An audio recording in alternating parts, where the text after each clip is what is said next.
hey ya yo, hey ya yo, hey ya yo, hey ya yo, hey ya yo, hey ya yo, hawe ya, hawa he ya ne, ho ya ne, hawe ya, hawa he ya ne, ho ya ne, we ha,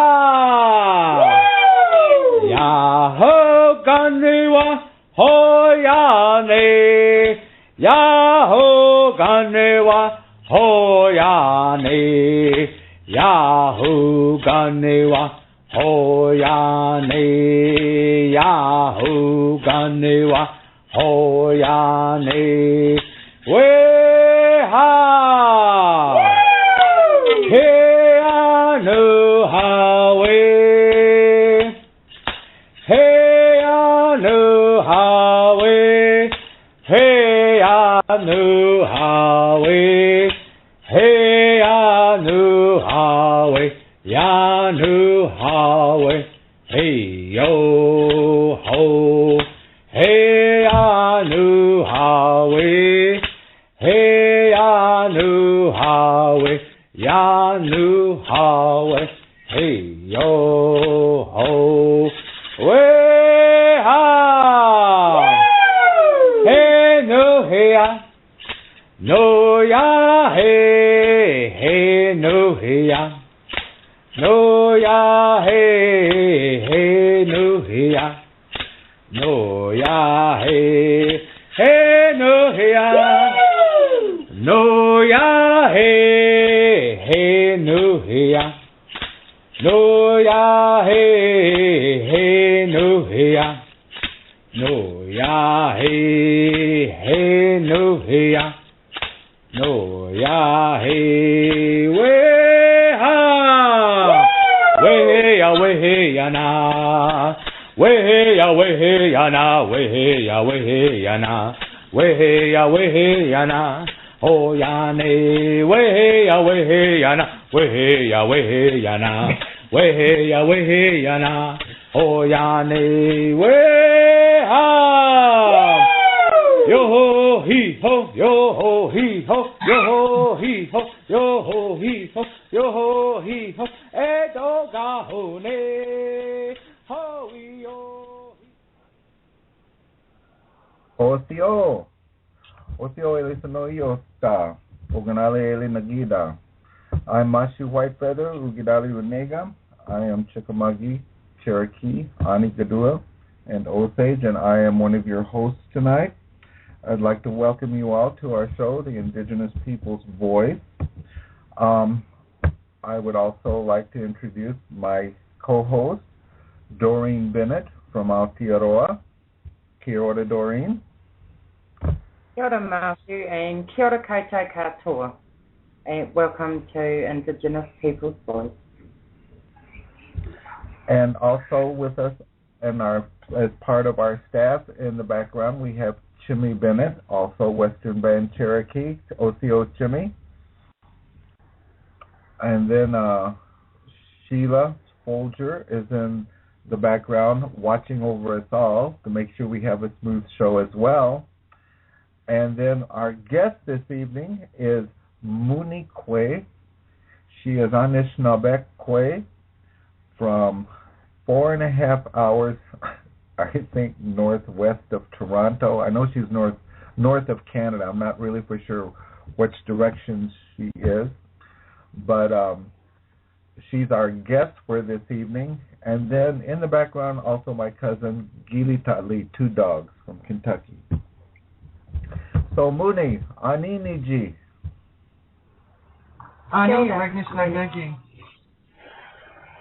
Welcome to our show. For having me on your. Thank you for the very warm welcome, Miigwech. My name is Moonie, dbik giizhigatekwe, Atikameksheng Anishnawbek in Dojava, Northern Ontario, Indina. I just said to you in my language, being from First Nation, that my name is Moonlight Woman, Moonie. I'm from Whitefish Lake First Nation, And I'm in Northern Ontario, which is 4.5 hours, and that is correct, Matthew. 4.5 hours northwest of Toronto. So I live in the bush. Up in the bush. Okay. Moonie and I have been friends for a lot of years, and we've counseled together or worked together, I should say, on counseling other people. And she's very interesting. She does a lot of traditional ceremony and work amongst the people. And she has also done programs where you go out like on, how do I want to call this, seminars and healing amongst the people. Do you want to expound on that, Moonie? Well, Miigwech, again, for your very kind words here. First of all, I just regard myself as Moonie. I'm no better than anyone else.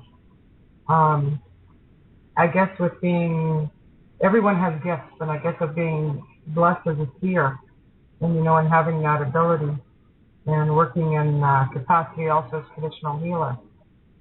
I work with many nations. I try to also bridge a gap with urban to understand who we are as Native people so that we're not feared. Work with communities or organizations. Been doing this for about 40 years. I'm also a workshop facilitator. I develop programs. I go into communities and I do a needs assessment, then develop a program for them. People like to also come and see me for one-on-ones, as I call it. And what it is, it's just a lot of many things where people come see me for a variety of reasons. Some people, I guess maybe an English way of saying it too, spiritual healer is another way of also looking at it as well.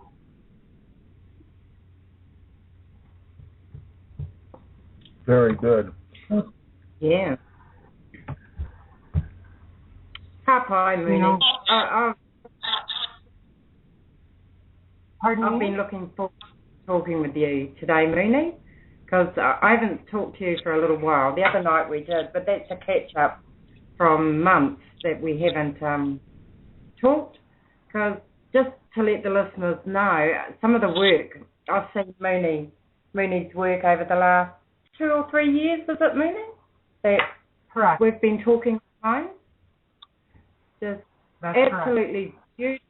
Beautiful beadwork, regalia, just absolutely beautiful work that I've seen of yours. So I'm looking forward to actually touching base with you at the end of this year. Mm-hmm. And, just some of our traditional work. The combination of working together, it's, we all learn from each other because we are all teachers. We are also, as I call it, their students at one point, because we all have to learn from somewhere. When I say to people, even though we're from different nations, everything is common, just how we get there. The journey there is just different, that's all. Some of it may differ, but one thing is, though, it's the being able to witness and to experience that, and then your own self-growth, because when you meet new people, that means that you have growth in your life. And to sit down and be able to speak like with you, Mashu, and with you, Doreen, and to learn about your culture. And just to witness what you do in your ceremonies as well. And with you, the same thing is here, Mashu. Uh-huh. It teaches us, one, humility. It also teaches us of walking in the good way, as we say it being, Anishnawbek. A minnow b'manzwin, walking the good road, the good life. It only enhances on who we are with this knowledge, because with that brings us wisdom. The one thing that I've noticed, most people who are not indigenous, like here on Turtle Island, for example, they tend to still think today that all indigenous Americans, well, indigenous people throughout Turtle Island, we all speak the same, we all have the same ceremonies, we all do everything exactly alike. And there's nothing further from the truth. But the one thing is that I've noticed is that even from our tribes, every tribe has its own culture. And even though we vary in culture, there's the basics that all tribes understand. And the ceremonies, we have ceremonies for all the same things, and they may vary from one tribal group to another, from one nation to another. But the basics are the same, and it's just automatically understood. We can tell when ceremony is going on. We can usually tell when to be quiet, even if we're amongst people that's not our own tribe. We can usually feel when that's going on. Do you agree with that? Oh, I wholeheartedly agree with that. I mean, for those who walk the traditional way, when you follow your culture and your tradition, and it's sad to say some people do not do that within their own tribes. I think you can agree with that as well. Mm-hmm. Not everyone has come to embrace their own culture and tradition, even though they may be, indigenous. Some of them have had the chance to learn about their culture and their traditions due to what has gone on in their own community. FYI, could be residential schooling. It also could be, too, where it deals where the Christian church comes in, but we're all born with this. Think of it this way as a need, because with being indigenous, we have this, what I refer to as an awakening. That is why sometimes when we hear things from other people, it just does not sit well with us. Mm. We do things differently. And that's because the very first thing, and it doesn't matter which tribe you're from, which community you're from, it's called respect. Mm-hmm. Mm-hmm. Some people lose their way and then they find it. Oh, sorry about that. Some people lose their way and they're trying to find it, to come back home again. And what it is from here where we, with being indigenous here, it's like coming back home, finding your own, as the saying goes, with that. Exactly. So it's really interesting, on how we who are sitting together here tonight in this circle. You have all of us here who are connected here because of sitting in a circle. And that right there is a healing circle. Mm-hmm. We have respect for each other even though we're different. And, and that respect also shows of what we have grown up with. So mm-hmm. Where did this come from? Like being Anishinaabe here, we teach our young from a very early age to have respect for life and all living things. This is part of our teaching. Yours may be different, doreen and mashu, and two dogs, and with that from there. And what it is, though, is that most importantly, the respect for yourself. So slowly, I think you have to have respect for yourself before you can have respect for anyone else. But with that respect, for indigenous people, there comes that learning that usually starts in childhood. For people who are brought up traditionally, unfortunately, because of today's world, there's a lot of people that don't have the fortune of being brought up traditionally because maybe their families have become, moved to the urban areas for whatever reason, or their families have been busted up, for whatever reason. But amongst traditionally brought up kids, they're taught the same way as the Anishnawbek are, with the main line of teaching being respect. And that's one thing that I've noticed with our indigenous people, and this is at any age, that the respect is there. They may wander away from that, but they usually don't wander too far unless they just totally leave the culture completely. And this is just my own personal things that I've noticed. But it's like I feel comfortable going amongst other peoples because I know that respect is there. I know that indigenous people have ceremony. You know, it's like when I go to New Zealand amongst Doreen's people. I've been going there for a long time, but I always feel at home there because everything's done practically the same way. Sure, the language is different, the ceremonies are done different, but they have their elders, and they have their elders that do a lot of the oratory, and that's where the stories are.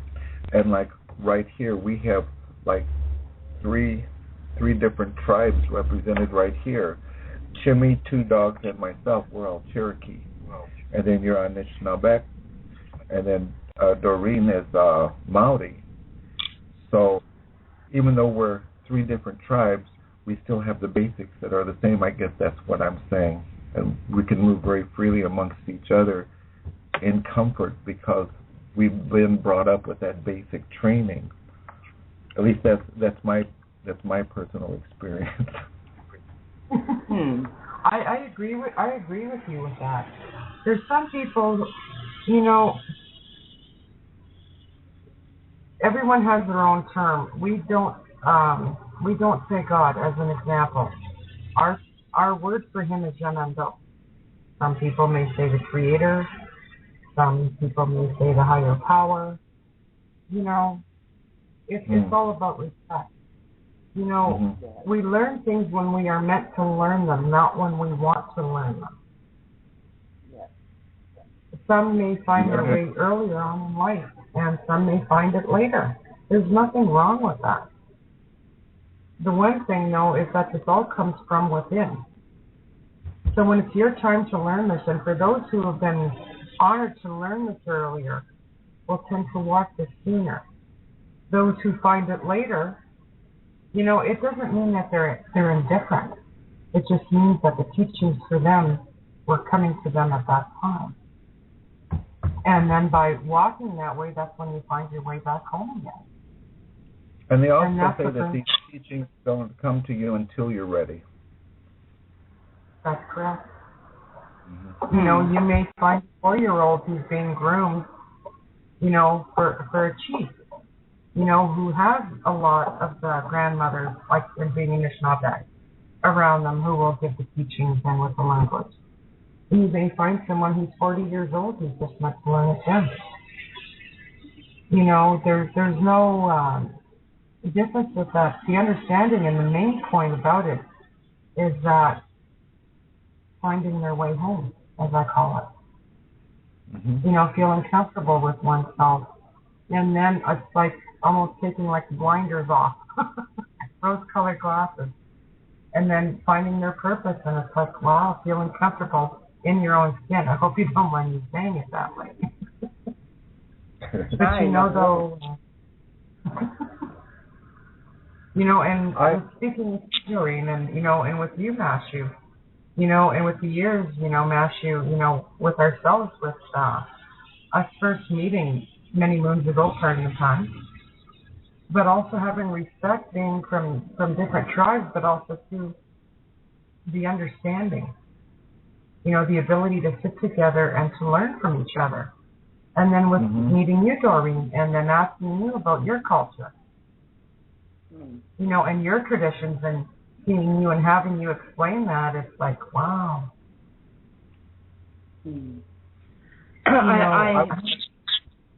I forgot to mention at the beginning of the show, and I'm just going to interject this in here right now. Our lead-in song was by Bo Taylor from the album Rebuilding the Fire. He is Cherokee, and that was a welcoming dance. And his song that brings our show in as a rule. And then for anybody who would like to call in, our number here is area code 718-506-1564. Again, that's area code 718-506-1564. And if you are on our website for the radio station, you can also leave messages there. You can type in messages. And sorry for the interruption. I just wanted to put that in before I forgot it. Well, maybe we're forgetting that.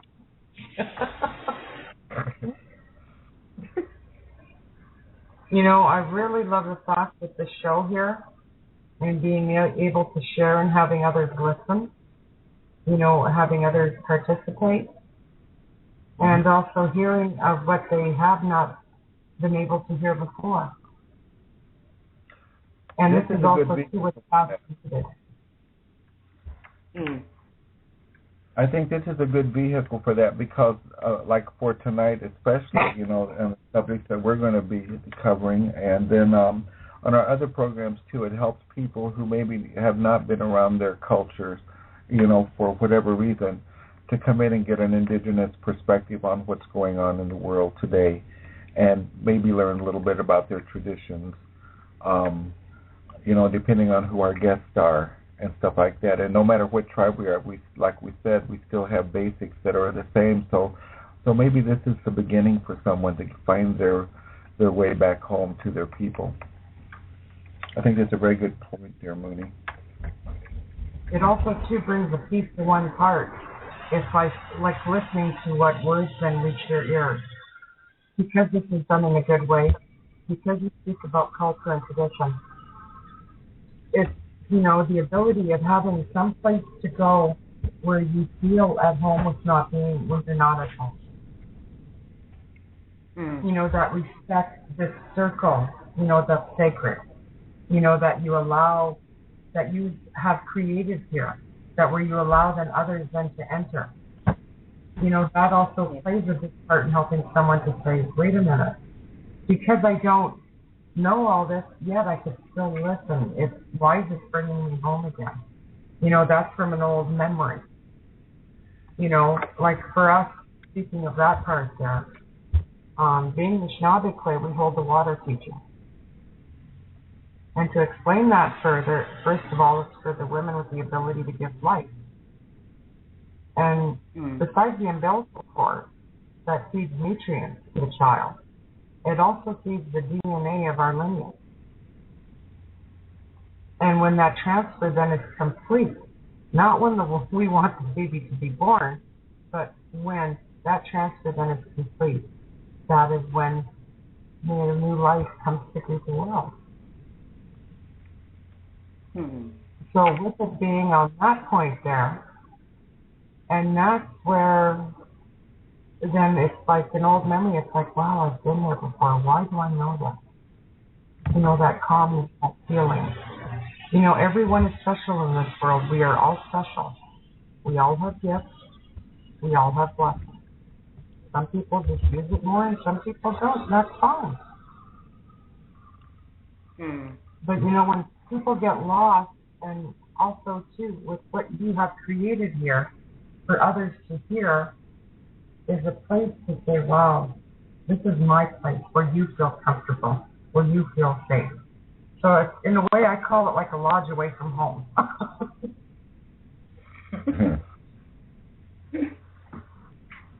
And, you know, and you've started something big here.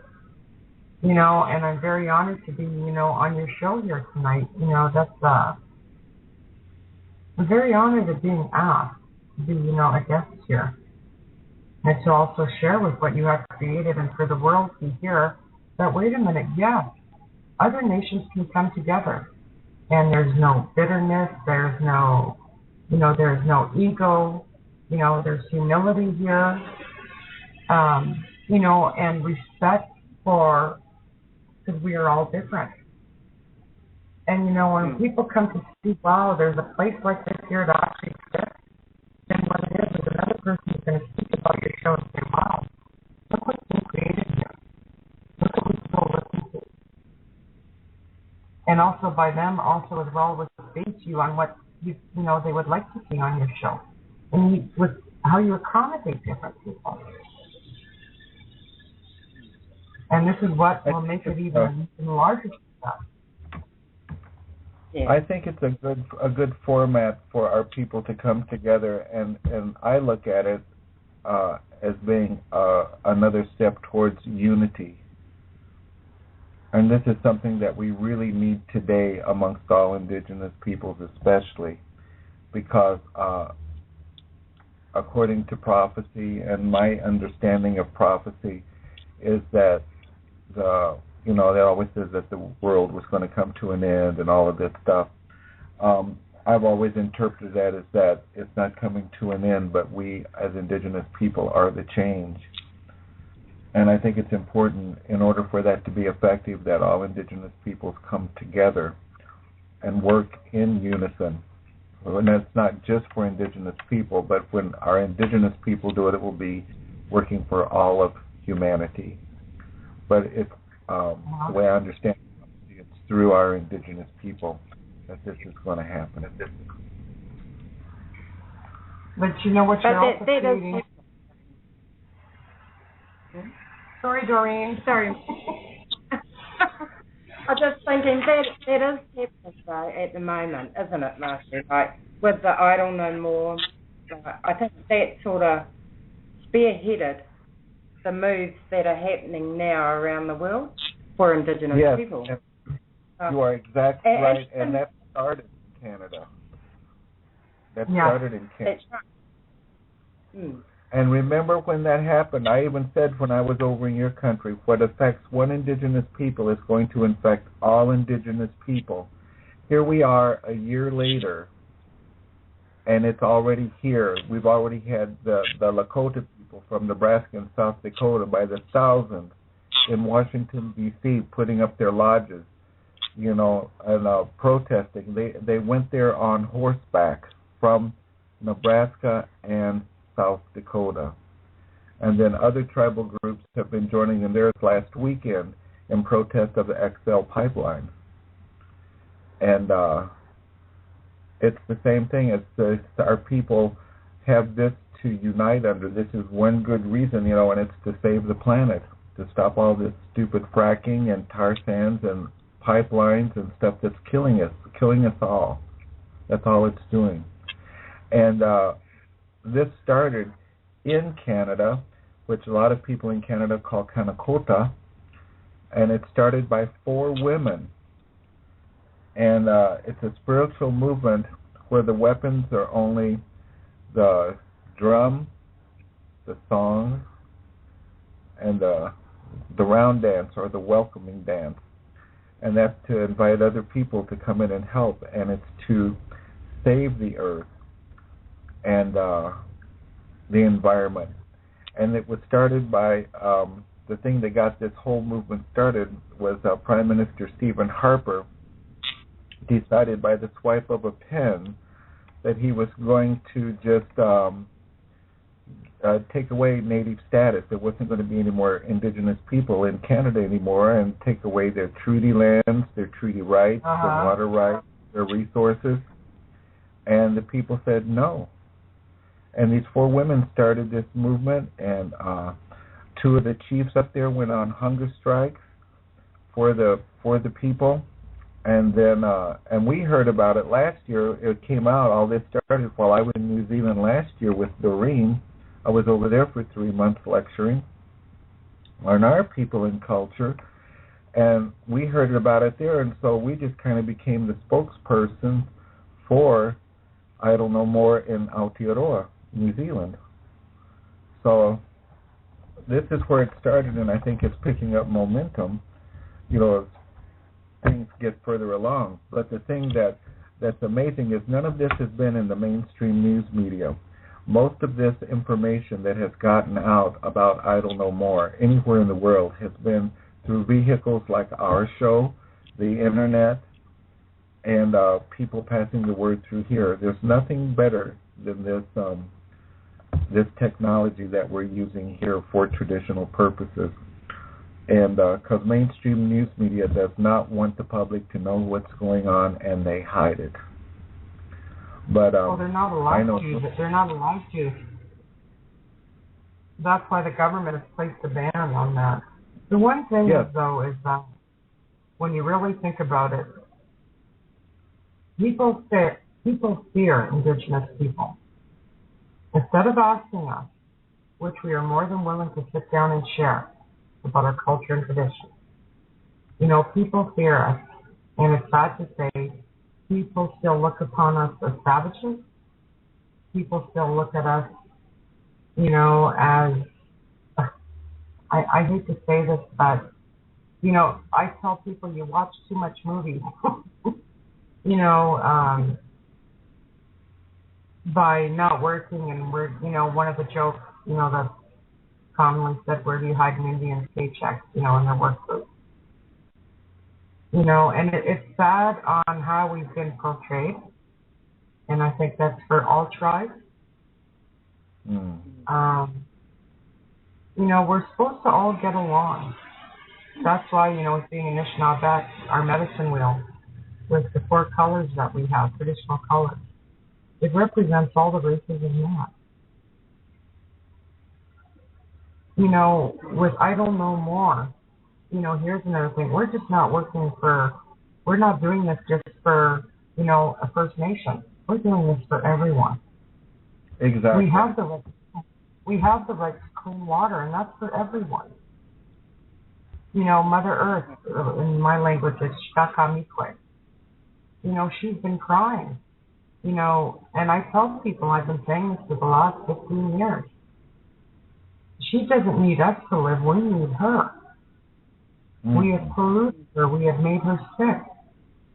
And now with everything that's going on in between the weather, and it's a big Jesus, grandmother moon. With everything that's coming, the weather changes, the crops. Why are now people getting sick? What have we put into this earth? Cherokee. And she's saying, hey, it's time to wake up. Exactly. Like they say too, and it's sad to say though, with the Canadian government, they want to see, no reserves in 2025. They want to take away our status. Then who are we? They want to take away who we are. The one thing that I say to people is, what do we have that they fear? Why can they not sit down and talk to them? That's why it's Minnow Vermont and walking the good road, the good life. That's for everyone. It's not just for us. Speaking to people with respect. Isn't that what everybody should be doing? That is what everybody should be feeling, but I think some people are slow to get that. And so I think it's up to us, to put that feeling out there. Yes, it was what happened to our Indigenous people that got this movement started. But even in the beginning, in its inception, it was always to help all of mankind. And I think that's what a lot of people didn't understand. But that the nemesis for this was to protect our Indigenous rights. But, I think that's one of the significances of the round dances, like the flash mob round dances in the shopping malls and in the blocking roads and stuff all over Canada. There was other people there besides, our Indigenous people. Now this one that's down in Washington, D.C., it was the Cowboy and Indians. And that's exactly what they call it, the Cowboys and Indians protest to, I'm trying to think of it, resist and protect. And it shows people working together.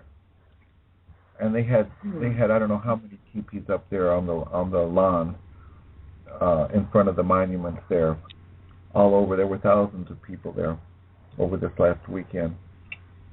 But the only way it's going to work is working together. And just give me another second here, Moonie. The one thing that you said, and it brought this picture to my mind, up in Canada, they had this one Indigenous woman kneeling on the road with an eagle feather up, and there was all of the militia in front of her. And she was alone. And she was alone with that eagle feather, and she was holding them back with that feather.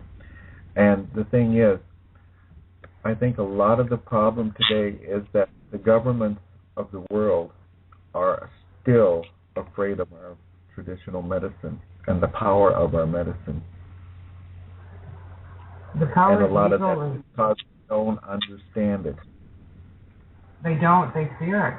You know, she was sitting in the middle of the road on her knees with her head down, and she was holding up that eagle feather, okay? And what you've seen in the background was all the police there, you know, and the other one from other agencies sitting there, and you could see their guns. And they didn't know what to do. Pardon me? They were in full SWAT gear. Yes. Like an assault SWAT team. Yeah. They had all of their armor, and then they even had snipers in the field over on the side, and people walked up to the snipers, the indigenous people, saying, "Hey, you're not hiding very well." I mean, it was almost a joke. And this was against a lot of women. Of how a single Quay holding up this feather, holding this feather up, brought out all this, you know, just to show right from there.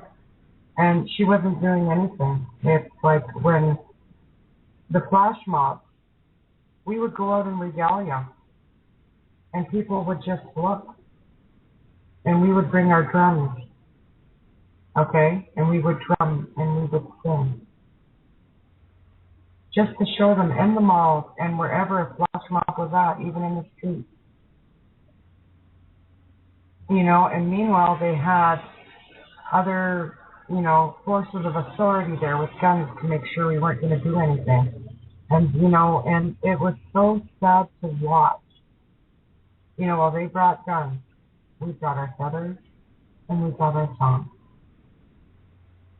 And we weren't trying to... Weapons. That's the only weapons that we're using, is our drums, our songs, and our dance. And yet nowadays... Mashu, please, if you allow me, just for a second. Number one...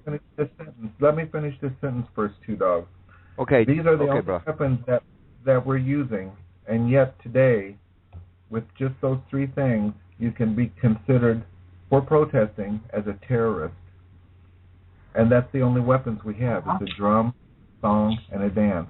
Go ahead, two dogs. One of the things, you know, that I would like to say first off is Gully's gonna go and Oseo to my sister Moonie, and all the honor to the life givers. I bow to all of you, because without you there would be no us or no nations whatsoever. But in Tennessee, we were doing a lot of round dances up there for I don't know more, and to have this circle again with Moonie and you guys just absolutely just blesses my heart. We had the Mohawk, the Tsalagi, and the Anishnawbek, and the Ngati people on the hard drum. So I feel like I'm home again, and I'm so honored to be with you guys, and Moonie, I love you very much. Oh, Atikameksheng. Think the world of you too. You know, without this radio show here, many people would still feel restless. Without your knowledge here that you're sharing with others, others would still have many questions that haven't been answered. You know, a place to go to, we could call this lodge even a teaching lodge. You know, by us sitting together in this circle and we're showing people, you know, you can learn from everyone. But most importantly, what you feel is that comfort. And each person who comes to your show and hears the show, they're taking back a piece with them. Oh. Well, see, Mashu, you know yourself with me that as an indigenous individual in my life, they have been so scared of me. And I've really not touched anyone other, in violence. And it's like every step I take, they're a little bit watchful. But it also said that the children of the white men will come to learn what their ancestors would not. And that's happening now, too. Mashu? Yeah, a lot of the prophecies of our people are coming, beginning to unfold.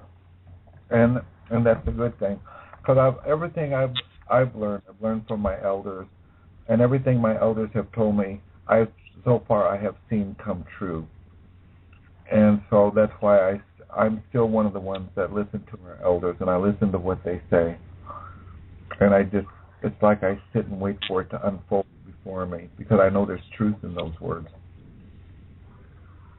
and I've also heard a lot of the same stories and prophecies when I was over in Doreen's country. I had to have people translate for me because I don't speak Maori, except a few words here and there. But they have very powerful orators there, just like our old time orators here. And it's a lot of times I don't know about anybody else, but it's like even if I don't understand the language, what's being spoken, I still know what's being said. It's something I think you feel.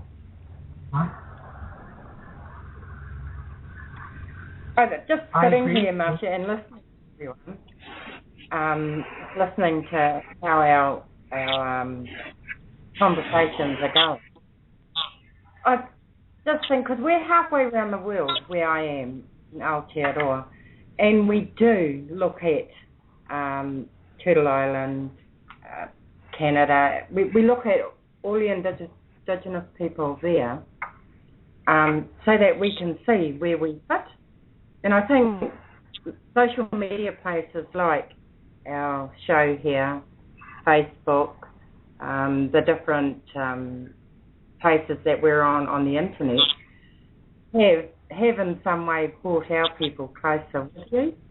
And we are watching to see where you're all going, so that when the time's right, our people will be ready for whatever is going to happen. And we'll do it in our way, as you've seen how we are, Mashu. We tend to be quite loud and out there. Well, that's only because we left the original place. Pardon? I said you became that way when you left your original place here on Turtle Island. You ran away. Well, that's one of the stories. But some are, we came from nowhere else. Some of our stories. But we, a radio show like this, and also yours too, Dog, Welcome to the Heart Drum, have brought us closer together and made us a part of what's happening in the world movements, especially for our Indigenous people.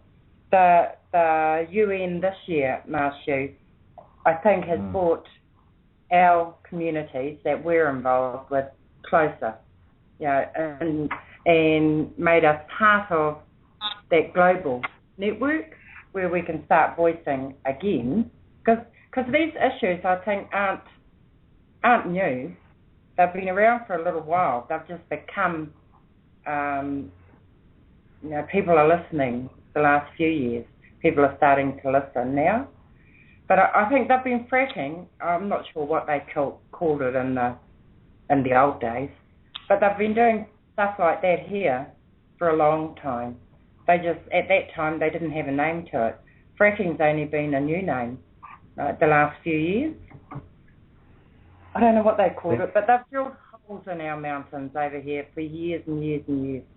They've been, running our rivers dry. And it must be something like 2 meters down now from what it used to be. And all our rivers. Some of them, when you go up the river from Wainuiarua, where I'm from, there's no water. You have to lift your canoes, our waka. We have to carry them to the next bit of water. That never happened 20, 30 years ago. We still had water. That's the power companies, all the energy companies. They just bleed our resources dry. So to see I don't know more and all the small fractions that are happening over in Canada and Turtle Island or America, then it gives us hope that our little bit that we're doing over here is going to be heard, because we're still a part of the big picture that you are doing. Mm-hmm. And it's all for our kids. We want our kids to have some land and some water left. And that's the main difference too in the teachings. Whatever we do as Indigenous peoples, and that's no matter which tribe around the world, it's not for us. It's for our children. We want to leave this place in a better situation than when we found it. So this is why we do the things that we're doing. That whereas the non-Indigenous population, it's like a self-greed. They want to have all of their wealth and everything with them right now. They don't plan for the future and for their children. That's right. That's so interesting. And listening earlier, Moonie, when you were talking about that respect. Now, I grew up in a generation of you were seen and not heard. That's just how we were. And when I grew up, the whole of my generation were sort of like that. But we learned how to listen. We learned how to sit and be quiet. We learned how to watch. We learned that if we're going to say something, make sure we think about what we're saying. Mm-hmm. And it was just that respect that we had for our elders and still do. We also were in that generation where, and it just might have been us being young, where we thought, well, we're not going to raise our kids like that. Our kids are going to be able to talk and express themselves. Our mistake, because in a way, I know our kids have respect for us, but it's a different type of respect. It's not like how we grew up and how our parents grew up.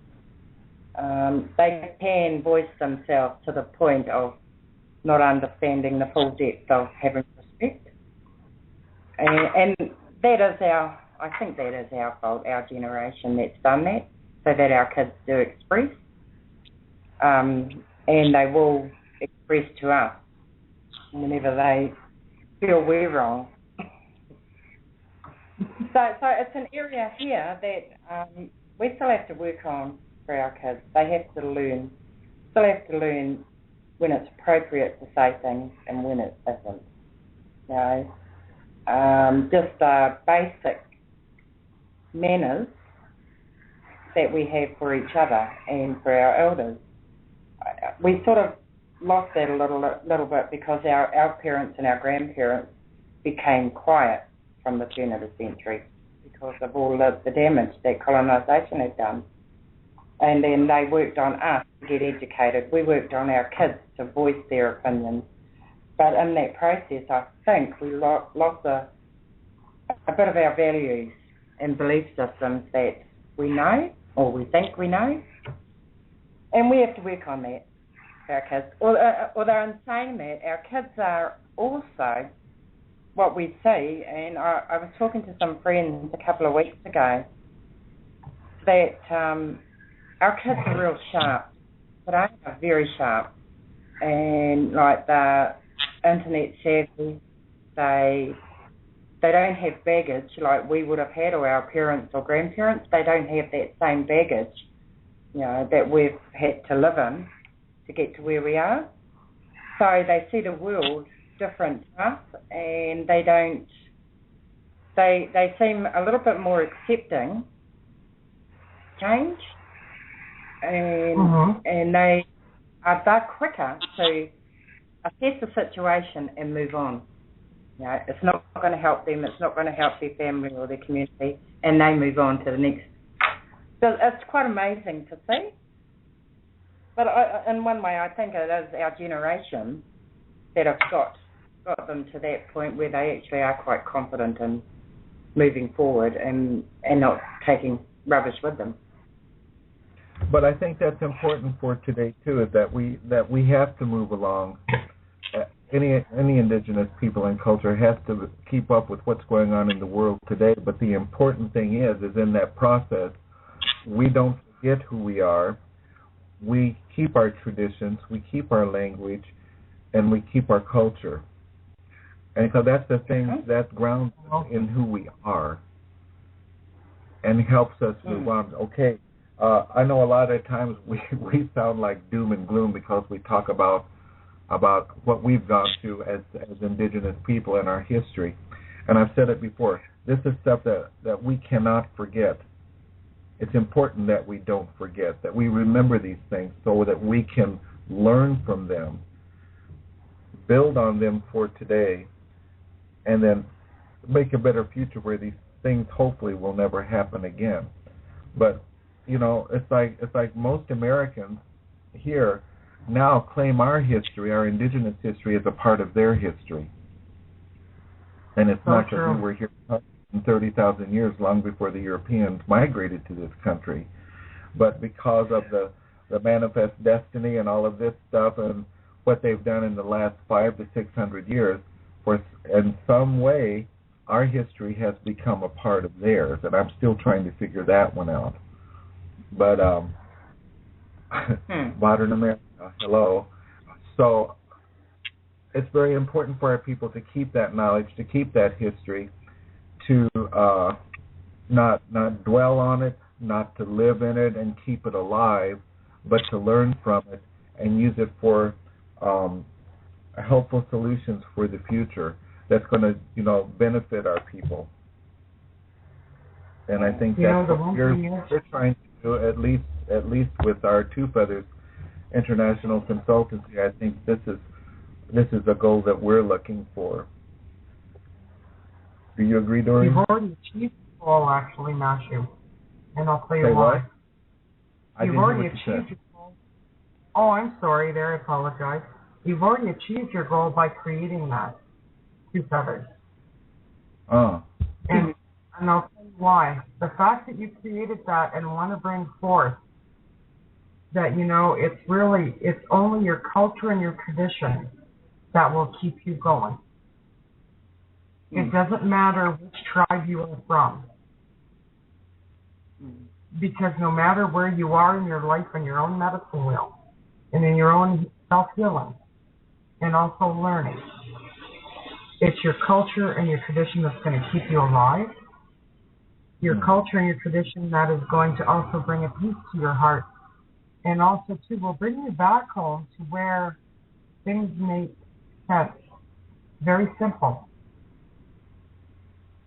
You know, we need to get back to basics. People have lost the basics, and they learn more without the basics.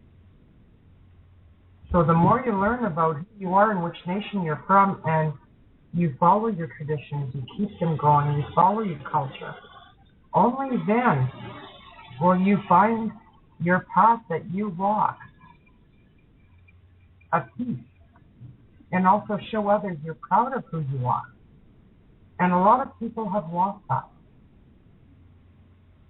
You know, people who live in urban, which means in community, away from their own reserve, you know, they feel lost.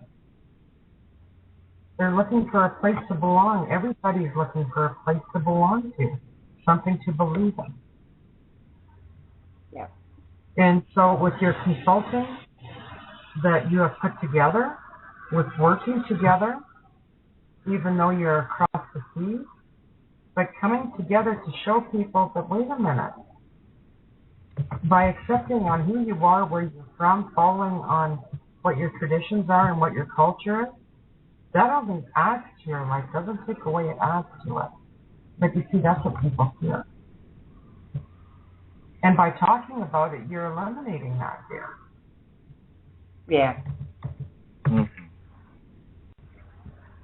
You know, that's what's so important here. And with your radio show here, you know, the more shows that you do, the more people you will bring in, the more that the word will get out. You know, talking to you about, you know, this is what we'd like to hear about, this is what we'd like to see, and, you know, and spending more time, but at least you're creating a place here of knowledge and putting together where people can say, you know what, I don't know about this. Can you bring someone in, you know, where I can hear about this? But you're also creating a place with no ego. You're creating a place of humility. You're creating a place where others can come together, where there's no fear, there's no pressures, you know, and acceptance. Doesn't matter which tribe you're from. But it's not just for people who are First Nations or Indigenous. You also want other people to hear, like our words. Our words are not filled with malice. And actually, we do have a lot of laughter medicine, which a lot of people aren't aware of. We have a lot of fun, too. The sad part is that they never see this side of us before.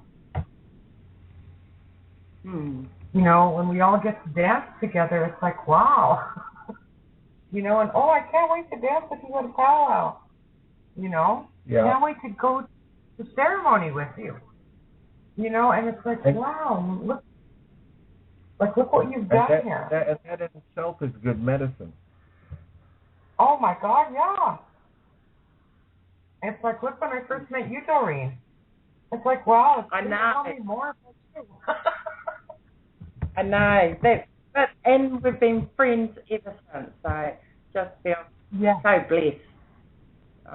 And I'm very honored by your gift of friendship here. And also, too, you know, even, you know, we can even laugh, though, at me with me trying to pronounce some of your words in Maori. And then, I need a translator. Well, I just did Anishnawbek. Yes, you're doing very good. And even Doreen's got some down too. So, but it's nice though, because even though we're not from each other's tribe, we try to, out of respect, to communicate. Say a few words. Yeah. Even though, mind you, I need to hear it over and over and over again. You know, and the more we, you know, and getting together, you know, can't wait for you to come here, you know, can't wait for you to come here, and, you know, and it's like, wow, that's an honor to be invited into someone's home, you know, to someone's gathering, you know, and other people have a hard time even understanding that. Because they go, wow. You're right. You're right, Moonie. It means a lot. You know, come into my circle here. You'll be fine, you know. We want to introduce you. You're not from here. And it's like, wow. I like to go to friends who are especially life givers, because they usually make the best fry bread, and then we can tell really good stories because we're full and we're just sitting around the fire. And this is where... have I gone too traditional? Sorry about that. I think you just want some Indian tacos.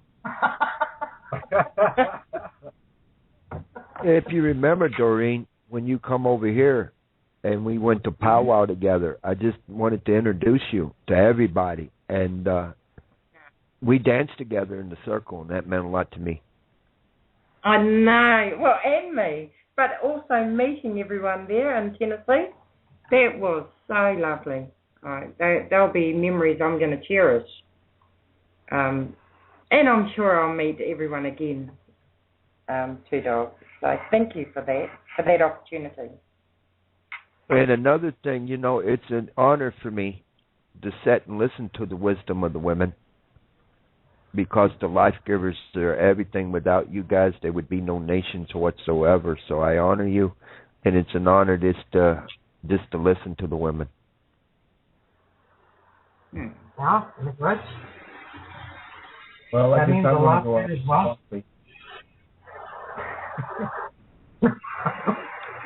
Mashu, we're coming up to a break. Yes, we are. Let us take our break, and we will return shortly.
Join us on Just Us Radio Network for our shows Inflowment, Unity in Community, Numbers in Time, The Indigenous People's Voice, One Point of View, Walking the Talk with Kurt, and the People's Round Table.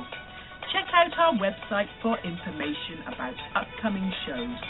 Just ask Google to find Just Us Radio Network and you will find links to our website and to our Blog Talk and Facebook pages, as well as to our podcast where you can subscribe for automatic downloads.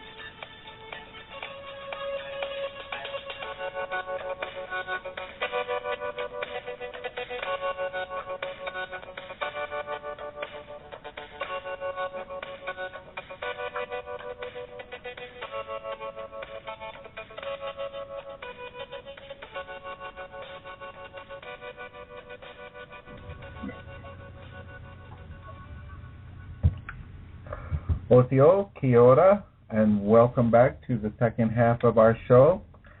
Doreen and I are the hosts, and Shimmy Bennett, and our guest this evening is Moonie from Canada, Anishnawbek Kwe, meaning Anishnawbek woman or lady. And then my cousin, Two Dogs, is also here, and we have Sheila Folger in the background as well. So welcome back to everybody. Before I forget it, if anyone would like to call in, our call-in number is area code 718-506-1564. Again, that's area code 718-506-1564. Everybody survived break?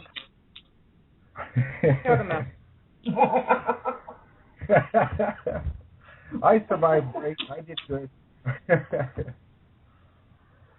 I survived break, went and refilled my coffee. Hey, I'm doing good.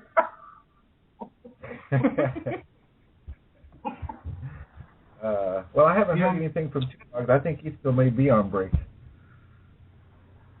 Once again, for the second half, I'd like to say, Chimikwich, which means big thank you for having me as a guest on your show and sitting here in this circle with you. And also, too, with helping others to understand us, that and also for them to see and hear that even though we're from different nations, we can all get along and we all have something to share.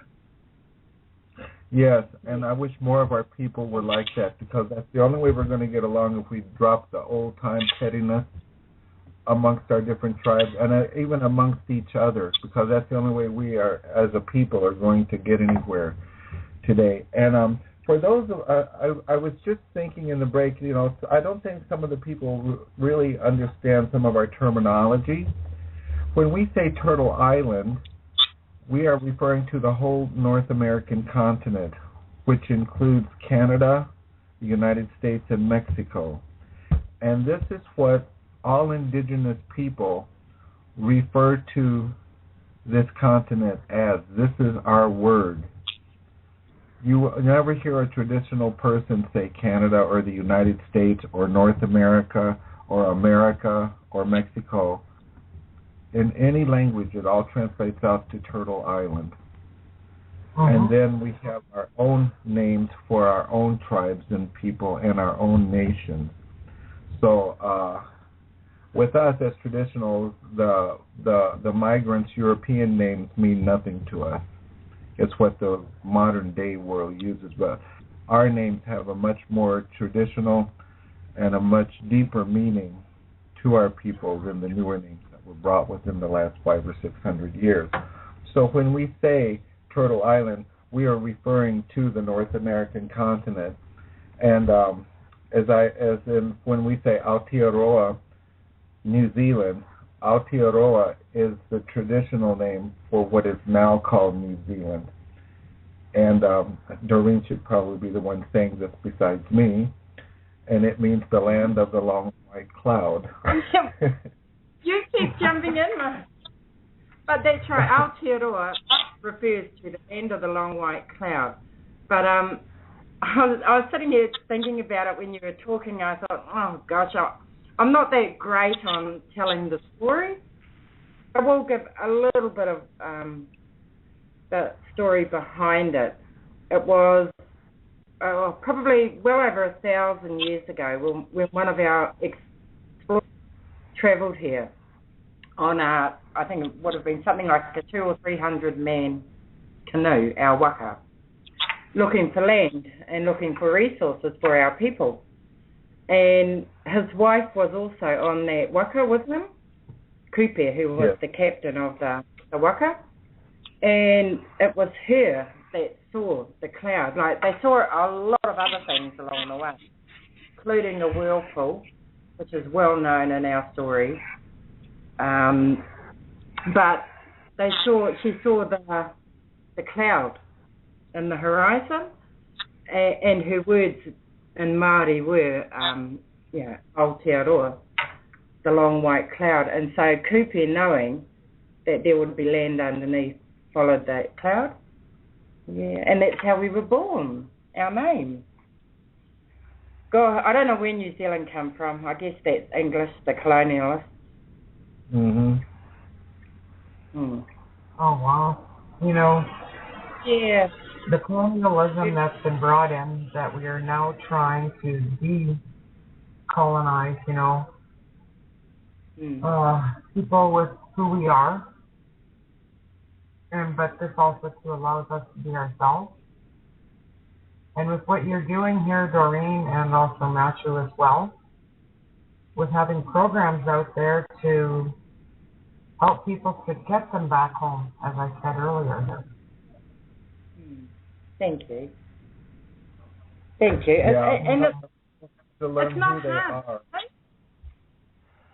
I said our people have to learn who they truly are and not who society has told them that they were to be. You know, and this is a whole thing of unlearning. And Doreen, I have to give Doreen credit because she's already been a part of 2 programs in Aotearoa that have been very successful with our first 2 programs in Aotearoa, working with that. I know much. It's not hard to do. It's not hard to do when we know all we really want to do is share some of the knowledge we've got with other Indigenous people.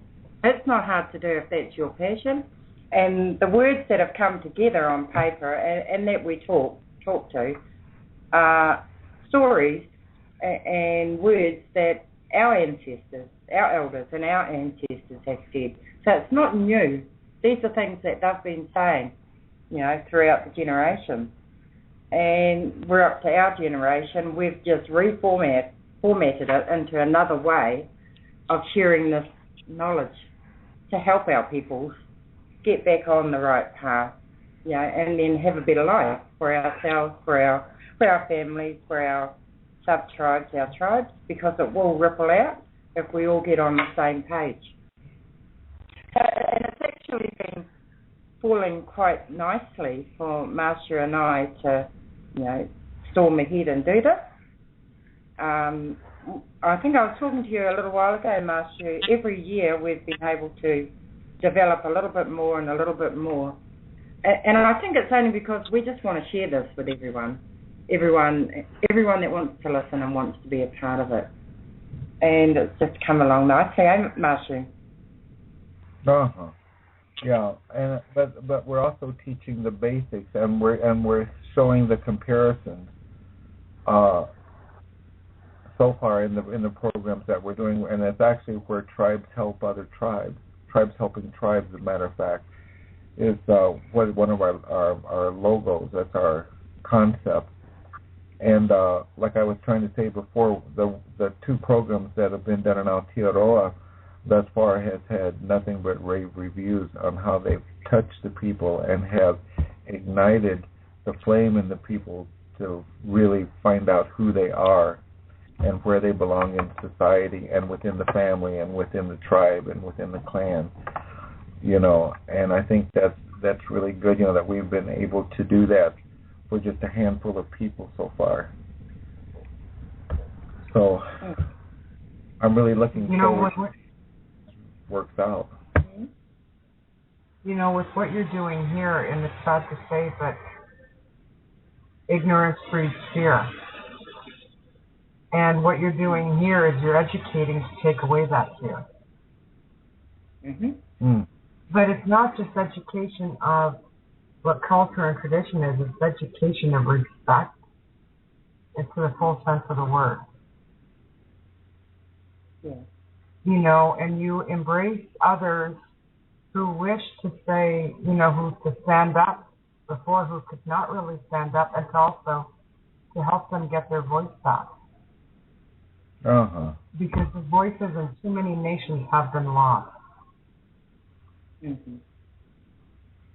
know, when you lose a language, you lose a nation.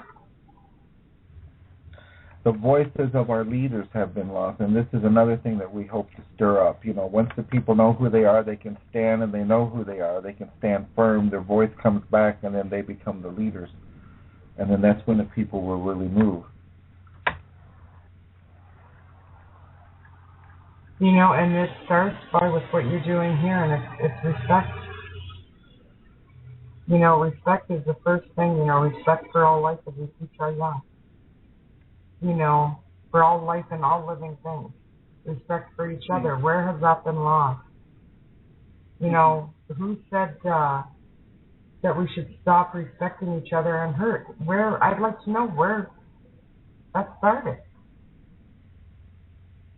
How did it get to this point? And that's why when people look at Indigenous people, they do not understand, what we grew up with. Our teachings are not on paper. No, it's all oral. The same. It's conditions that history in the last 600 years have brought to our people that we've had to endure, that has put a hindrance on these teachings, have divided our people. And when I say divide, I mean there's a lot of our people that have been killed. There's been all sorts of genocide in this country for the last 600 years, and actually because of this, and the conquering of the government and especially Christianity to divide and conquer our people, there are some cultures that have been completely lost. There have been entire tribes that have been entirely killed out. And we're not saying this to be mean or ugly. I'm just stating fact here, and it's a well-known fact that in this country the government will not allow to be taught in the history books. And I can't talk about Canada. I've not seen any history books in Canada. I'm assuming it's pretty much the same down here. And of course, the government mandates what goes on, what's being taught in a history book, and American history is nothing but lies that's being taught in the schools, because if the government tells the truth, then they're going to be made to be they're going to be held accountable. So this is a reason why and I'm sure Doreen does it also, not only to educate but also to bring truth when we talk into the schools. But like for me, when I go in, I don't go in to make people feel bad. I don't go in to make them carry the weight of their ancestors on their shoulders in shame for the rest of their lives. I go to tell the truth of history and to tell them the truth. And I tell it in a good way so they don't go away feeling guilty, because you can't be held responsible for what your great-great-grandparent did. I mean, that's just ridiculous. But the reason I tell the history is so that we can work together as different peoples to make sure things like this don't happen again. We are the most intelligent species on the planet, supposedly. But yet we are the only species that kills itself for no reason except for greed. Even the most simple-celled animal or living being only kills out of survival. And we're supposed to be the most intelligent, and we have the command of the language, and we're supposed to be able to communicate better. Look at it. The amoeba has... I always say, the older we get, we're supposed to be wiser.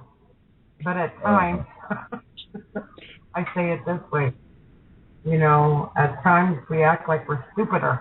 As I said, stupider. Because sometimes it's only people will understand. With that.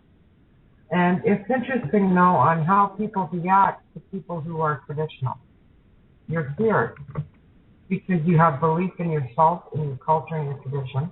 You're not afraid to speak about it. You're not afraid to stand by it. Even when we wear a regalia. A lot of people, that's your costume? No, it's not a costume. It is regalia. I every day, and I'm always asked, are you coming from an event? Are you having a powwow somewhere? I go, no, this is the way we're supposed to dress. This is true American attire. I said, you all are dressing European. Just because this is truly, I dress in my ribbon shirts and stuff every day. This is who I am. I'm an indigenous American. I will not wear a white man's shirt. I wear pants and shoes, but because I don't always have enough deer hide to make moccasins. But other than that, from the waist up, I'm traditional. And that's because I know who I am. I'm not ashamed of who I am. I walk proudly for who I am and what it's taken just to make sure that I'm alive and the culture is still alive in today's world. And I see people from other countries coming here to Turtle Island, and they're wearing their traditional attire with pride. So, well, what's wrong with our people? Why aren't we doing it? And so I started doing that, and I found that whenever I moved to a new community and there was a lot of natives around, more and more indigenous people started dressing indigenous as well. That's been something that's been lost. Yeah, it's a lot cheaper, but also then too, you don't see, like for instance in the 1800s, without wearing a shirt. They always wore the regalia, and with that, and it's like, and they wore it year round, but they also knew what kept them warm. Also, when it came for the blanket of white on the ground. With your soldier, Doreen, I see on how you make, when you wear your traditional regalia. I think it's just amazing, by the way, and how you make everything. It's like, wow. And the colors, and for you too as well here, Mashu. When you wear your buckskin, and you're beading, and it's like so amazing, so nice to see that these simple things are not forgotten. No. That's right. But people again fear, traditional wear. They fear that. I remember one time when I was in the States, to give you an idea, we were dressed and we were going to a powwow, and I had to stop by the store. I think I had to get some home. And I had people coming up asking me, can I touch your Indian hair? Okay. Oh, and and can I touch your costume? It's not a costume. And taking my picture. It's like, wow. And I went, wow, people are really not accustomed to seeing that. No.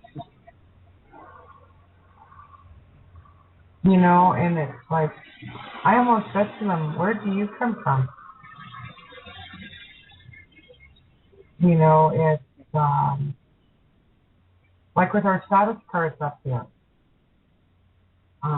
Status cards tell you which reserve you're from, what your band number is, and where your place is in your community. When you say where your place is in your community, are you talking about actual location or what your position is? Yes. The band number also tells you which community that you're from. Okay? Uh-huh. It's also put onto your status card and where you sit in the community when you're registered. Oh, yeah. We even need a gas card. Pardon me, Asher? Are you saying what your social position is in your community when you say where you stand? Is no, it where like you stand. Oh, I'm sorry, which member you are in community when you're registered. It has all that there in that. Okay, because I thought when you said where you stand, I thought it might mean like your position within your people. No. But it's just like your quantum is what you're talking about. Actually, no. I'll rephrase this again here. Okay. Say, for instance, there's, say, 500 people on your reserve. Okay.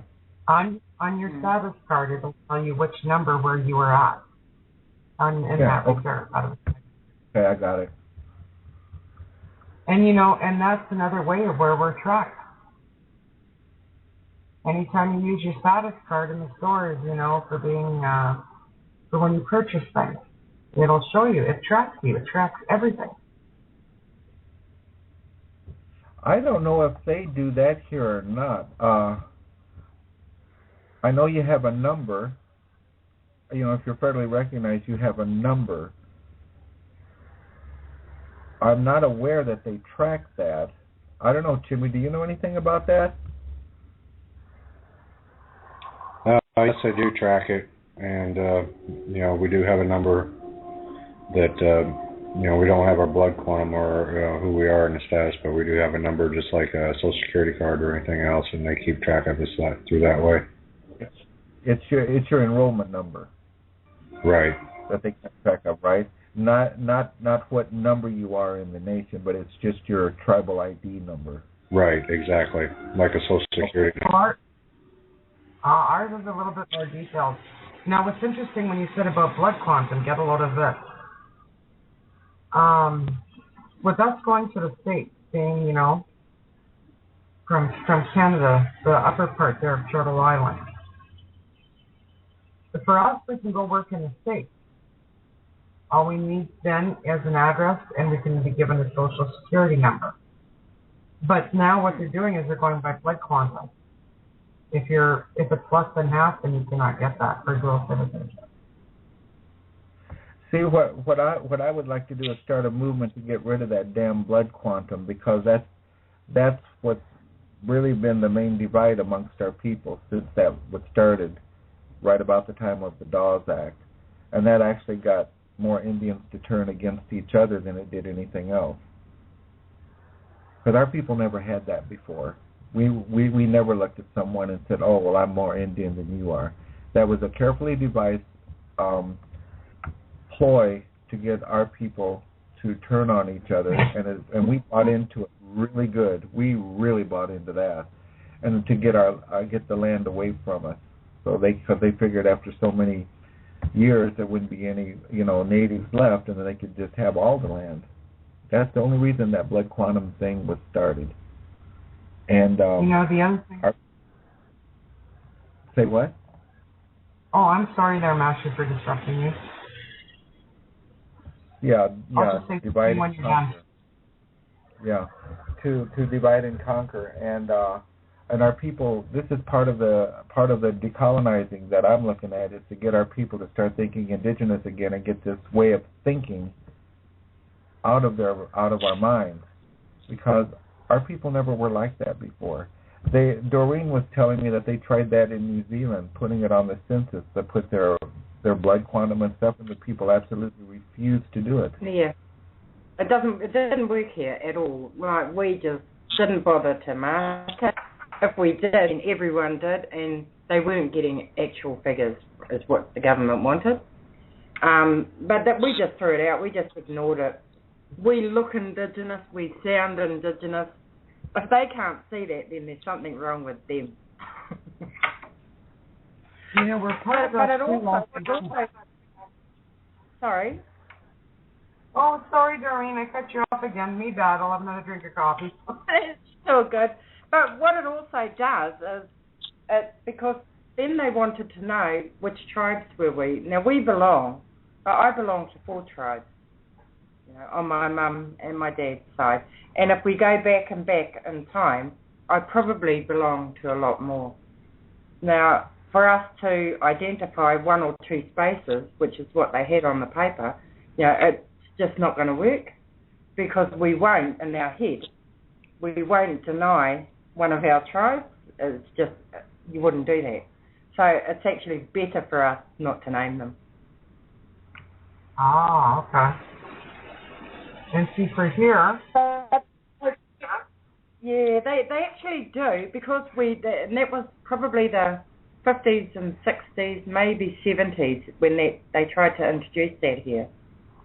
But they do find other ways to divide and conquer, and money is always one, because we've got to have a roof over our head, we've got to have work and eat and raise our families. So that was another ploy, the government's used to try and put us in a subservient position.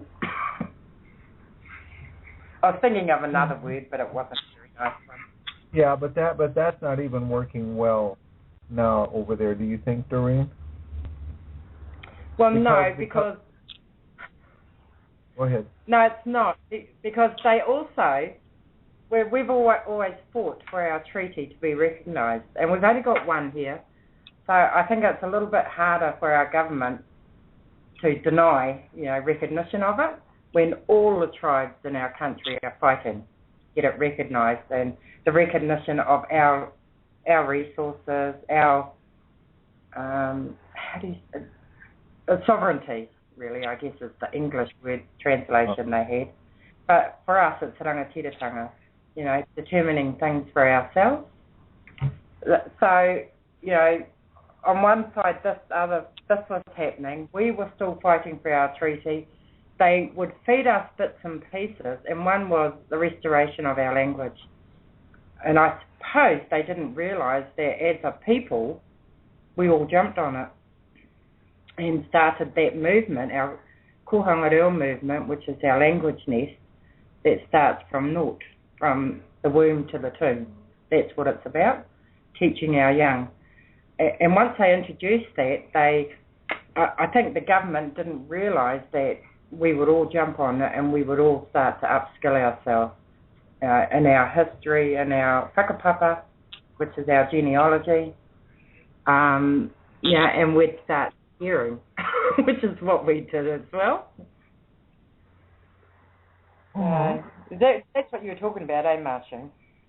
Yeah. You see, the other thing, too, that comes with that is because there's been so much intermarriage into many reserves, there's not many left that are left as a pure reserve. There's maybe one or two left. And that's the other thing that has come in. In with that as well, and that's where the blood quantum come in. Oh, well, you sound Maori, because that's what they did. They married the whites in, so they were all Maori now. And that way you keep your country. Yeah, we're going to breed them out. Yeah, you have to breed them out. Our men have been very successful at that.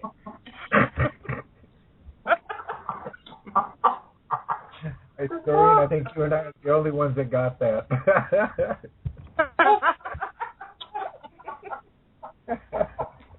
I'm not saying that I have another coffee. But though... Meaning? Sorry. I think we all want to talk at once.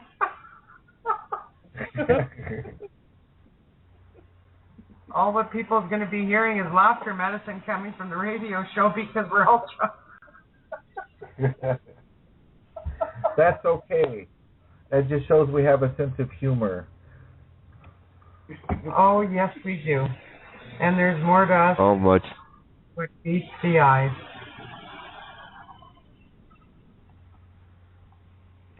The one thing is, though, that's very good is that people are also hearing that we can have laughter. We can speak about many things here in Circle, but also understand, though, too, is that many can become involved in with listening to this.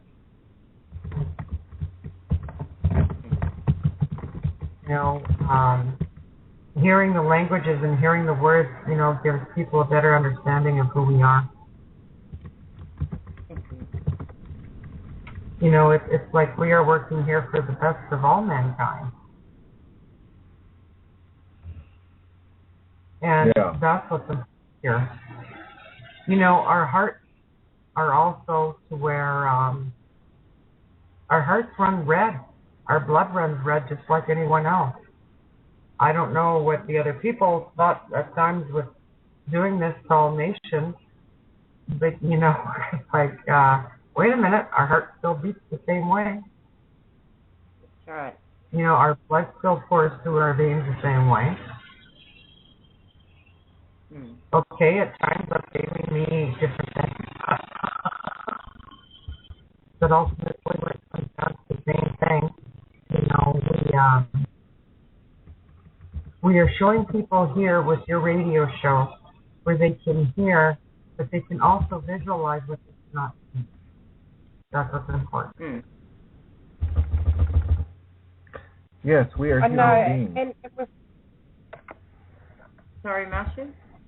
I said that we're showing them that we are human beings with the same gamut of emotions and intellect and things like that. We're really nothing to fear. We just need to sit and talk and learn from them. Right. We have a safe environment, and I think we've been careful, even with our Facebook pages, of creating a safe place where we can all talk. And that's what I believe this is. It doesn't matter, the smallest thing that people may want to talk about may be a treasure, someone that's listening. So, a lot of our people tend to be shy. And especially I've asked a few coming on the radio. Mum and Dad are two people that are, they cringed. And that's only because they're shy and they think, what they got to say? Now, a lot of our people are like that. But they have a wealth of knowledge that I know they want to share. The radio, especially an internet-based one, is just a different way of sharing, as opposed to us going to our traditional marae, our traditional homes, and sharing with the people. With Mum and Dad have grown up in that generation, where you stand on the marae and teach and talk and share with, you eat together, you share together. And because our traditional homes can sleep up to 100 or 200 people, then you sleep together as well, and you come together as one. This here on the internet is just a different way to do it, and so it's just teaching them that it's safe. It's not to be afraid of it, because they have an awesome story. I am going to get them on at some stage. That's the other thing. But don't ever lose that old way. Sorry? I said, but don't ever lose that old way. That marae is the focal point of the traditional learning, of the whare tupuna, and where all that is, that is just as important as this is. Mm-hmm.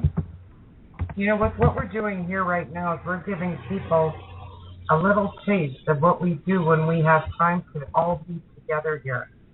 There's many times, and they feel like ships in the wind, like Doreen and I being able to sit down, keep on missing each other one at a time, or schedules, et cetera, like that. And what it is that we're giving people an idea of what we did and what we speak about. But it's also, too, done with respect. Some of our conversations that people, I know they're not aware of at times, will speak about what's going on, and some conversations are very deep. But then there's other times when we sit here and we use laughter medicine. We just sit here and we smile. Some points to her might even need to bend because we laugh so hard. But it's also too with your, with the phone-ins, for those who wish to phone in, and sometimes people just wish to listen. They want to hear that piece.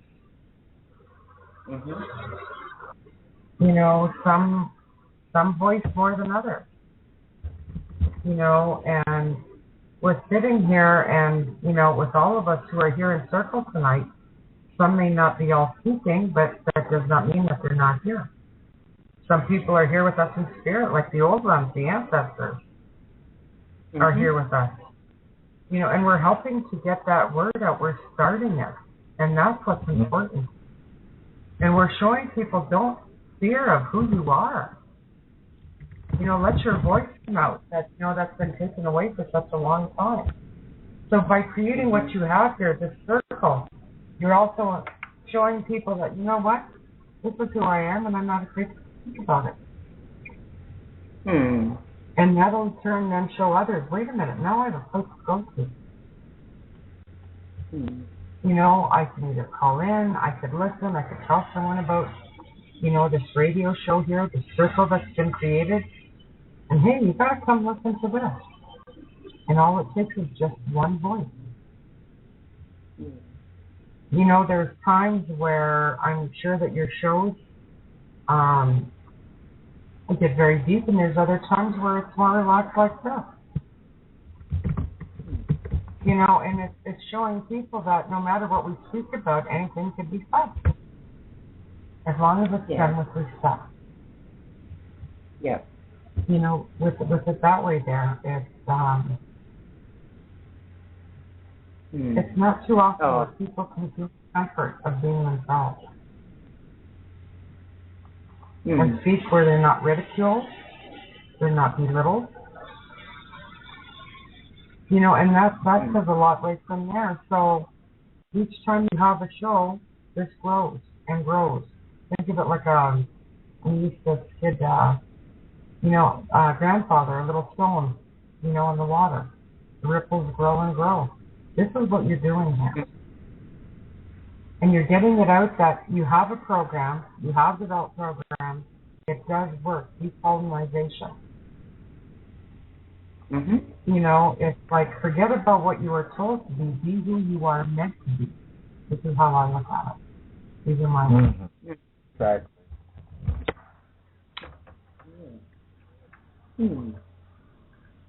Got to remember that we're saying it. Coach Mashu, I see you can't get Mark in. Well, he was trying to message me on another part of our program here, and I told him that we were kind of bring him in, and he goes, okay, and then we're still not doing it. That's okay, though, because we've only got 15 minutes left. I did want to mention something that's happening here in the news here at the moment. On Saturday night, and Mashu, you saw a little bit of that when we turned you to the TV. Yep. On Saturday night, New Zealand time, our government's hand was forced into removing all of the synthetic drugs from the shops in New Zealand. Now, I think I know it's something between 40 to 300 different types of synthetic drugs, which are legal in New Zealand, that mostly our teenagers have been using over the last couple of years, I think it's been. The government allowed the drugs into the country without testing them. They allowed the shops to sell them here in our country. So since that happened, mostly mothers that have been protesting throughout the country. You know, for the past year, it's just been every month. There's been groups and groups of mothers, people, supporters that want to get this rubbish out of our shops and out of our country because it's damaging our kids. It's destroying brain cells of some of our youth, ending up in mental institutes. We can't get them back. Their brain cells are actually being destroyed. So we can't cure them. And Saturday night, this is what happened. And we've had Campbell Live here in New Zealand. He runs a news program, has been promoting getting rid of them around the country. And he's had a big push into the government actually pulling them out. So the shops were told Saturday night they had an hour to get their stock together. They have 2 weeks to get them all off the shelves. We're expecting, because we've had queues in the shops around the country, queues of young people lining up to buy this drug. This legal drug, rather. I know, not realising the long-term damage for kids. So we're expecting now that over these next 2 weeks, some people are going to start stockpiling. They're also going to start showing signs of stress and all of those signs that you get with addiction. Mm-hmm. So, but the main thing was the government pulled them out finally. They actually are now being called to task why it was even allowed in our country, because I think it's banned from Australia, and I'm pretty sure it's banned from your country. from America. Mm-hmm. But they live in the country. Pardon? I said I wouldn't doubt it's coming from here as well. Heck, I don't understand any of these drugs. You know, they're trying to make marijuana legal everywhere here. I can see it like for medical purposes only. But that's another thing. They're letting these drugs come in. They act like they're trying to get rid of them. But I think they're using it as America, America banned it. I'm pretty sure America has banned it. Australia banned it. But they're still letting. A lot of states are legalizing marijuana here, though. The state governments are doing it, which is stupid because that's people are losing the control of their mind and their thought processes when they do that. Well, the pharmaceutical companies, I'm telling you, you know what? They've made money, but it's a ruin lot. And then the other side of that is that also too for traditional medicine, pharmaceutical companies doesn't want that out because then it'll take money away from them. As an example here, if you keep I'm a retired health professional, and I have seen too many people messed up on drugs. I've had 45 years of seeing that, and people say, oh, well, marijuana doesn't do this to you, and marijuana doesn't do that. Well, I'm sorry, it does. And they're now showing here of the effects it has on the brain, you know, like long-term effects.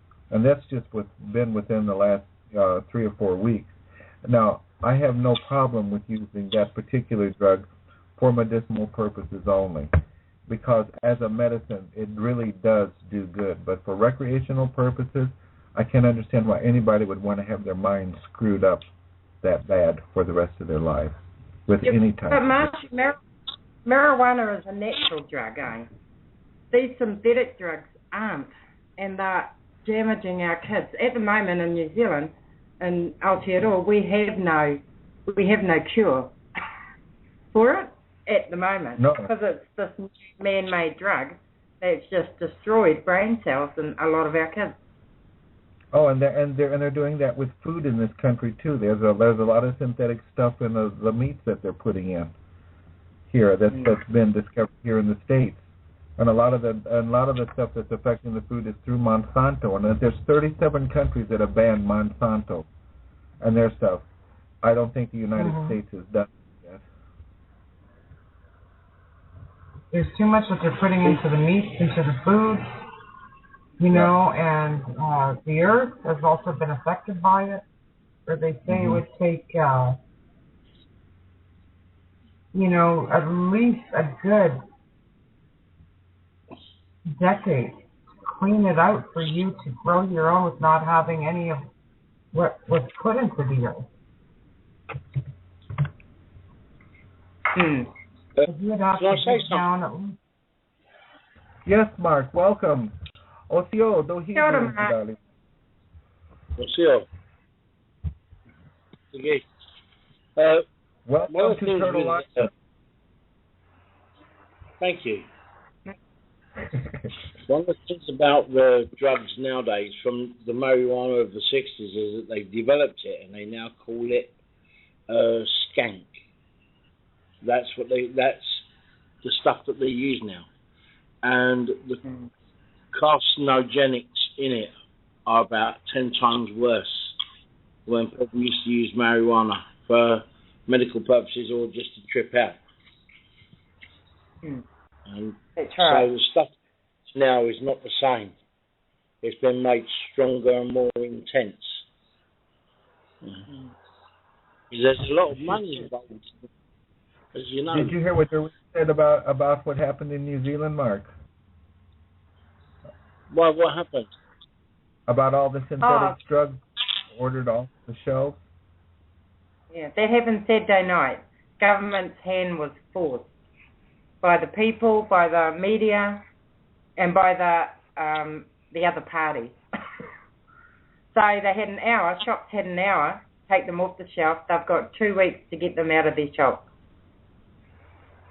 because our government allowed them into this country without testing any of them. It was all about making money. It's something like $400 a minute they make on those drugs in New Zealand. Some ridiculous number, turning into millions and probably billions if it kept going, because there's queues in New Zealand. There were queues of youth lining up to buy it because it's illegal.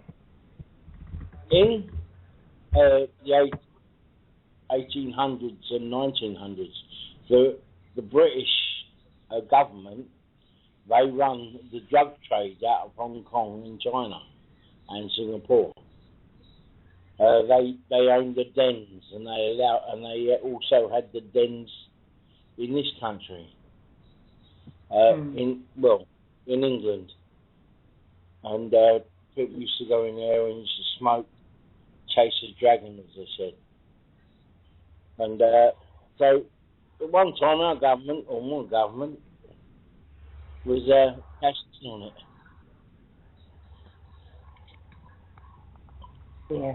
Yeah.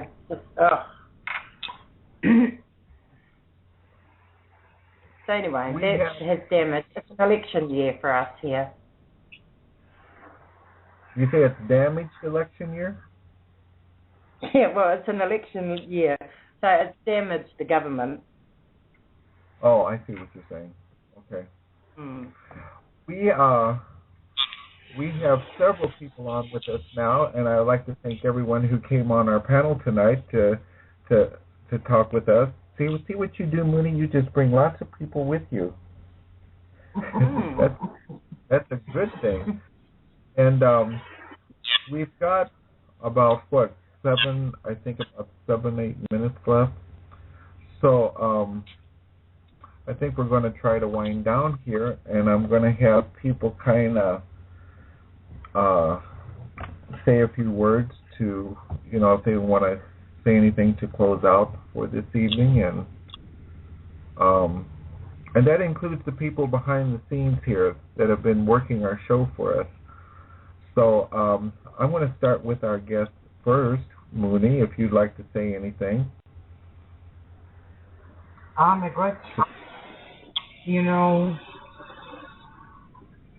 We are a tribe actually of one nation, and we need to start acting like it once again. Oh. There's been many decades of hurt that have been placed, but that can be overcome if we just take a step back and look at what we've done. Some of the damage cannot be replaced, but we look to the future where we can have a better life for everyone. And when I do sunrise ceremony, I pray for that each morning. I pray for the healing of mankind. We work with our youth because the youth are our future. They need guidance and direction. And with this show, you are also creating a circle where we could give them the guidance and the knowledge that is needed for what we do not have today, that it will be there tomorrow. So, Chimmikwich, for what you're doing here. Tonight after the show, I'll be doing ceremony, and I will be praying for everyone here and for all the tribes of all nations. That instead we can feel a peace instead of the fear. We've lost too many people already. We've lost too many nations. And with that, that's why it's so important to keep our culture and traditions going, and to educate those to understand that, we're here to help each other, not to destroy each other as well.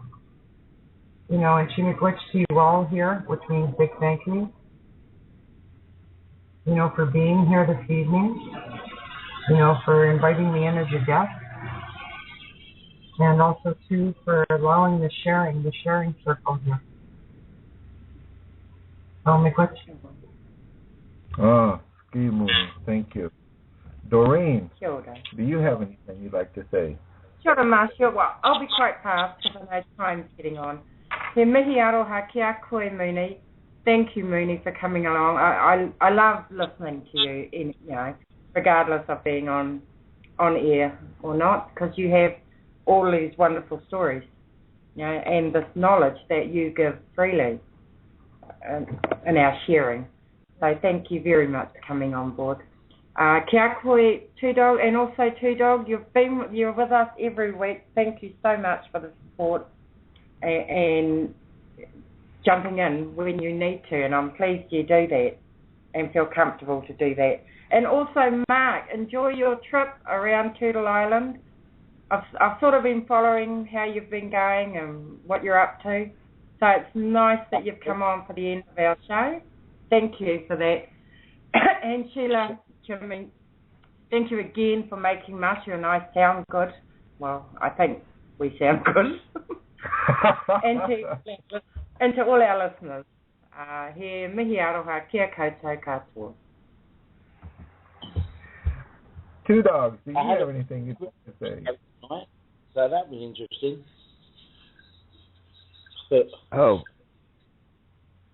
Just a second, Mark. One of the things I would like to say is, Doreen, mashu, thank you for this circle, and Ski for this circle, and Moonie, Ski for the wonderful things you gave my heart tonight. I've been listening to the woman's heart, and I am so happy to be able to hear. And for Mark, I love you, brother. I'm glad you was able to come to my home, and that we'll see each other again. And it has just been a spiritual blessing tonight, and it means a lot to be able to sit with one mind, one heart, one spirit, and do this voice. And it's the way it should be. Ski. Oh, ski, cuz. Okay, Mark, what do you have to say for yourself? What have I got to say for myself?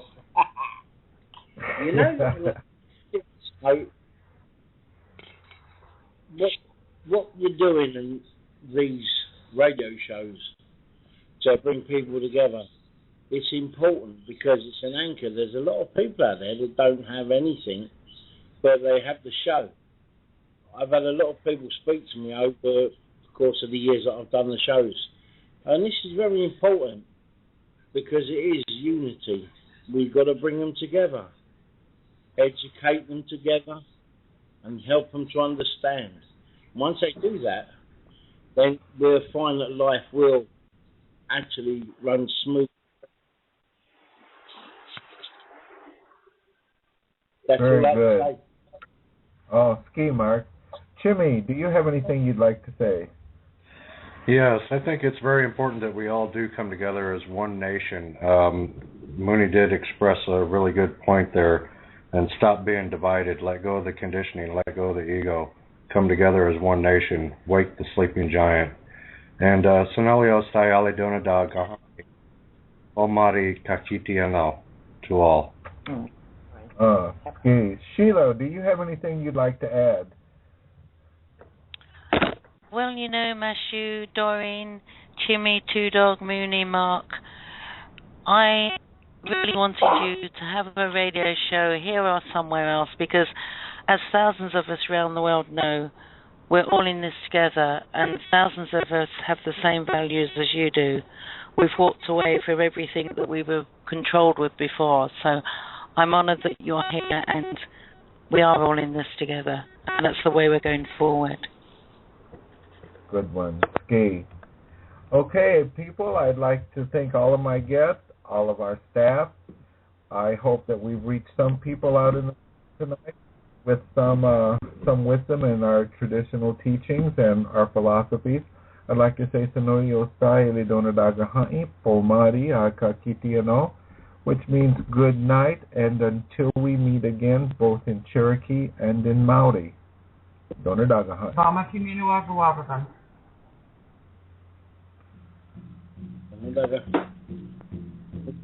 Sonelio Stay.